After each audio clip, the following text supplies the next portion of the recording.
O Repórter Setorial está no ar e na edição de hoje você confere.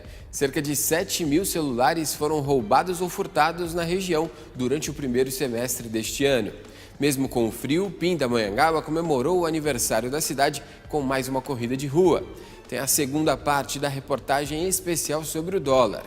Educadora de São José dos Campos ganha destaque em prêmio nacional e você vai conhecer o projeto dela. E ainda...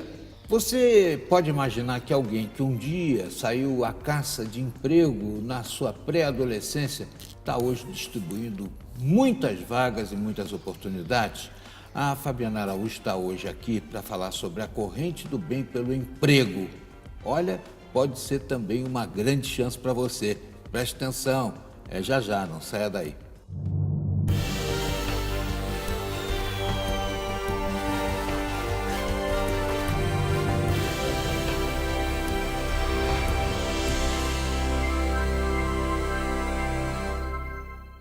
Cerca de 7.000 celulares foram roubados ou furtados entre janeiro e maio de 2018 aqui no Vale do Paraíba.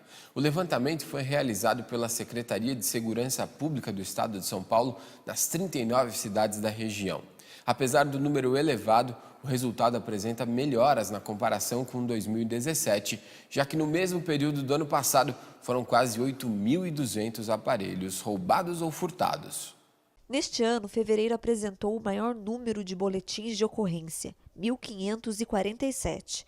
A Secretaria de Segurança Pública do Estado de São Paulo registrou no mês 839 furtos e 708 roubos. Por ser uma moeda de troca fácil, os celulares são muito visados em biqueiras de entorpecentes, o que explica o alto número de aparelhos subtraídos. A Polícia Militar orienta que as vítimas registrem o boletim de ocorrência.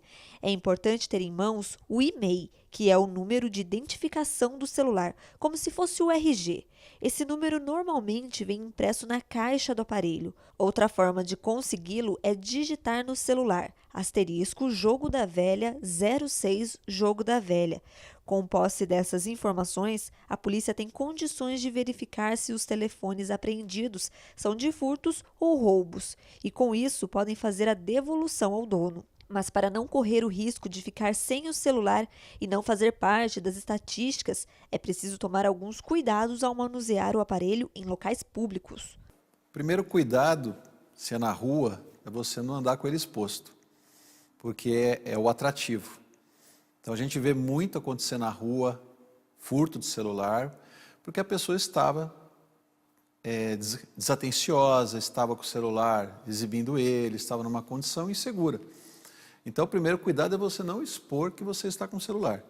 E o segundo, se é na rua, você levá-lo de uma forma que você esteja protegendo o celular. Quer dizer, eu não vou colocar ele num bolso de trás da minha calça, vou colocar no bolso da frente, vou colocar dentro do paletó, não vou transitar com ele na mão.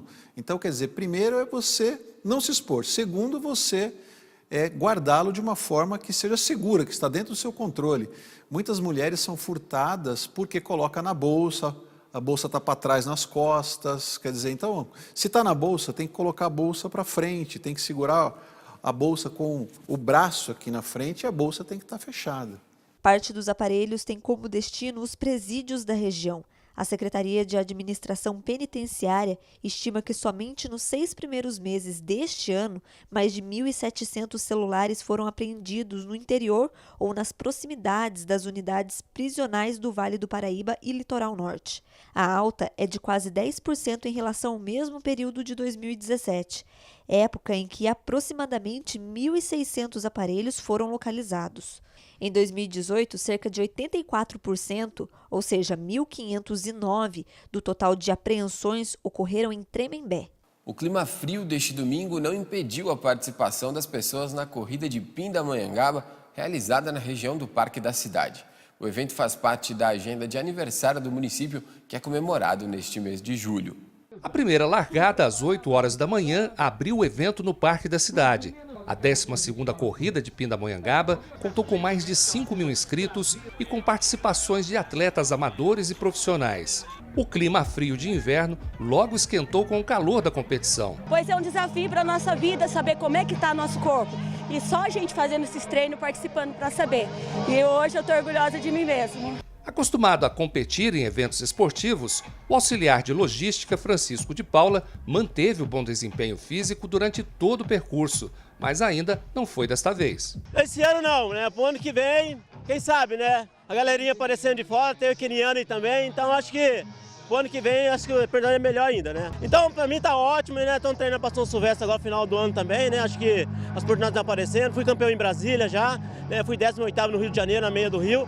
E o trabalho tá saindo, acho que importante a gente ter oportunidade de estar participando. Entre as categorias, caminhada, corrida de 600 metros e de até 10 quilômetros. O ano passado nós tivemos 3 minutos de largada, esse ano aqui 8 minutos de largada, então demorou muito mais pelo volume de pessoas que aderiram, não só pessoas da cidade, como muita gente de fora de outras cidades.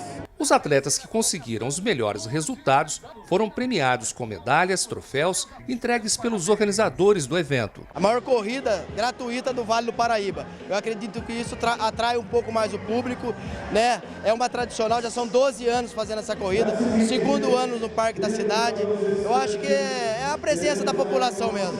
E pela 9ª vez consecutiva, Robinho ficou com o primeiro lugar no percurso mais longo, o de 10 quilômetros. Ele é professor em educação física e atribui todas as vitórias ao incentivo da torcida. Primeiramente, acho que é a força da galera que me impulsiona para o final, né? Então, 9 anos aí não é fácil, acho que é um pouco complicado outros atletas conseguir chegar com essa história toda, mas o fator maior acho que é correr em casa, tem a cobrança emocional, por outro lado tem uma força muito grande, né? No meio do trajeto eu passei numa parte que tinha um corredor humano gritando vai Robinho, força Robinho, 9 vezes, então tem aquela responsabilidade.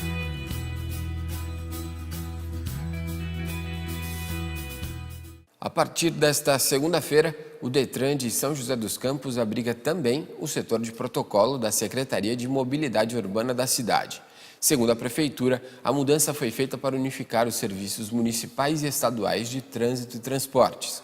A alteração permite que o cidadão vá ao mesmo local para realizar diferentes serviços, como recorrer de multas de trânsito, fazer o licenciamento do veículo, abrir processo de habilitação e renovação da CNH, além de solicitar informações e começar processos na Secretaria de Mobilidade Urbana. O Detran fica na rua Codajás, no Parque Industrial, região sul de São José. O horário de atendimento vai ser estendido, funcionando de segunda a sexta, das 8 horas da manhã às 6 horas da tarde, e aos sábados, das 8 da manhã à 1 da tarde. E na reportagem especial de hoje, vamos continuar falando sobre o dólar. Com a alta da moeda nos últimos anos, as empresas de turismo tiveram que pensar em alternativas para se manterem no mercado. Além disso, muitos clientes tiveram que adiar o sonho de viajar para o exterior.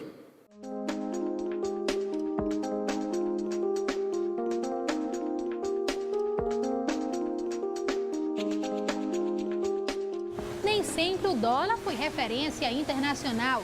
Durante a segunda metade do século XIX, por exemplo, a moeda mais respeitada do mundo era a libra esterlina da Inglaterra.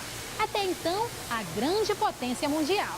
Se lá no passado, né, a gente tinha o ouro, né, como algo extremamente seguro, o dólar, né, a partir, né, dos anos 70, passa a ser, né, uma moeda de confiança por conta de toda a representatividade que o povo norte-americano, né, garante para o mundo. Então, quando a gente pensa, né, em algo forte e que de confiança, a gente pensa na economia americana, que é hoje, né, desde sempre, diria que há muito tempo, né, a principal economia do mundo.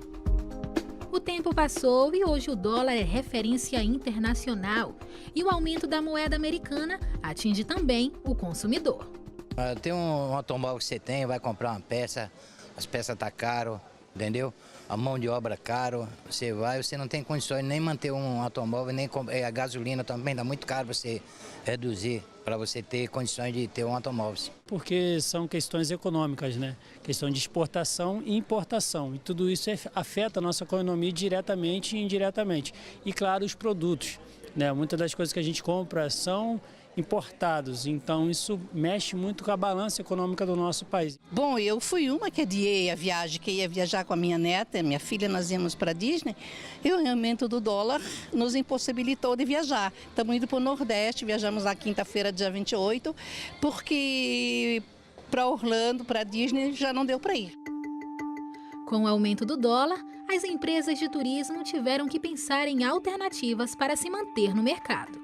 Mas hoje, até pela situação do dólar e tudo mais, a gente tem clientes que acabam desistindo, mas é a minoria, né? A gente realmente vai adaptando para o cliente. Então eu tenho um orçamento tal, a gente acaba talvez mudando o destino ou diminuindo a quantidade de dias. Então a gente vai adaptando. O cliente geralmente não desiste de viajar, a maioria em si não. Mas sim adaptando. A gente até fez uma alternativa que a gente tem hoje, que seria esse plano de poupança turismo Vale Viagem, que aí o cliente vai organizando já e pagando um valor que seja acessível para ele por mês. E quando ele fecha o pacote, ele paga uma parte com crédito, que ele já foi pagando, e o restante ele ainda parcela em 10, 12 vezes. Na verdade, hoje o próprio país tenta se preparar, né, através do Banco Central, das intervenções do Banco Central, para que esse dólar não tenha uma elevação muito alta, para que fique mais acesso para o povo poder viajar, mas isso depende muito das informações, tanto de dentro do Brasil como de fora. Então, de repente, mesmo numa época de alta temporada de viagem, se há algum problema lá com os Estados Unidos, com taxa de juros, ou com taxa de juros nossas aqui, qualquer problema político-financeiro, se vai impactar diretamente na moeda.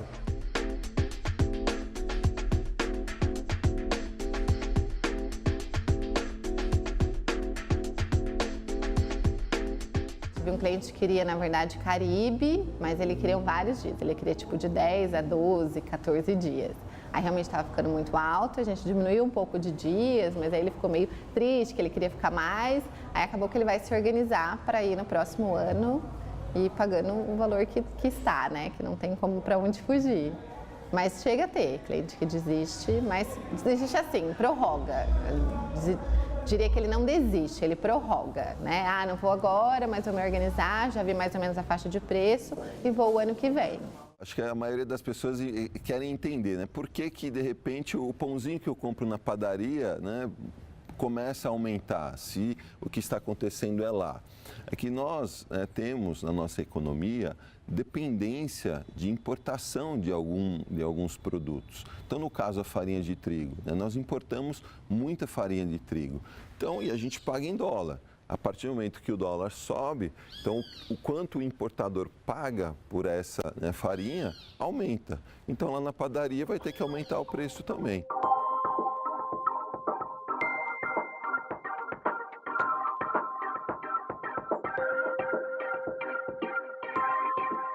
A dica que a gente dá é que ele vai acompanhando o mercado mesmo, né?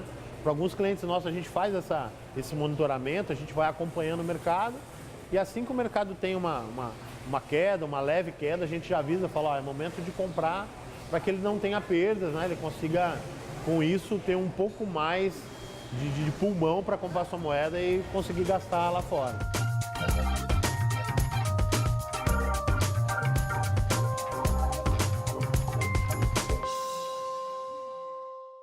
Vamos agora para o quadro Cidadania, com José Carlos Cataldi.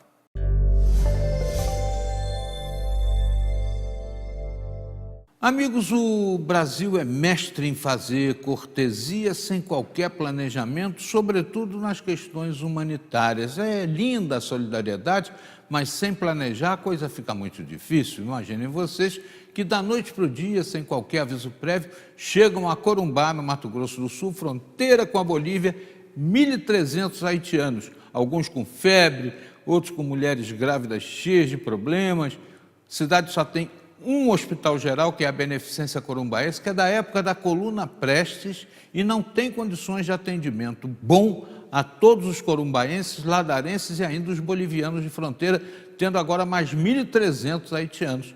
Sabe onde eles estão morando? Na rodoviária da cidade, uma rodoviária acanhada para o fluxo normal, um banheiro apenas para toda essa multidão e mais as pessoas que chegam ou saem pelo terminal rodoviário. Está um verdadeiro inferno na cidade. E agora, o que fazer? O governo do estado, lá, Mato Grosso do Sul, tem como dar suporte a Corumbá? A União tem como dar suporte a Corumbá? O fato é que os haitianos têm a condição idêntica de refugiados reconhecida até pela justiça brasileira, mas falta infraestrutura para atender não só aqueles que chegam com uma dependência humanitária muito grave, mas também as próprias populações que ficaram atingidas por essa verdadeira invasão de haitianos em busca de um lugar ao sol. E eles têm como referência, de fato, o Brasil por força do bom serviço que o Exército Brasileiro prestou lá por 13 anos. Agora está tudo complicado porque o primeiro-ministro, inclusive, renunciou, não por força dessa saída, mas também por efeito de uma alta de combustível que foi contestada pela população, e esses haitianos que estão aqui dependem de informações prestadas lá para que tenham condição de ser considerados refugiados no Brasil, na medida em que precisam de documentos consulares. Inclusive a Polícia Federal de Corumbá, que já é precária para a cidade, tem que atender e está atendendo 10 pessoas por dia, são 1.300, hein? Não é mole não.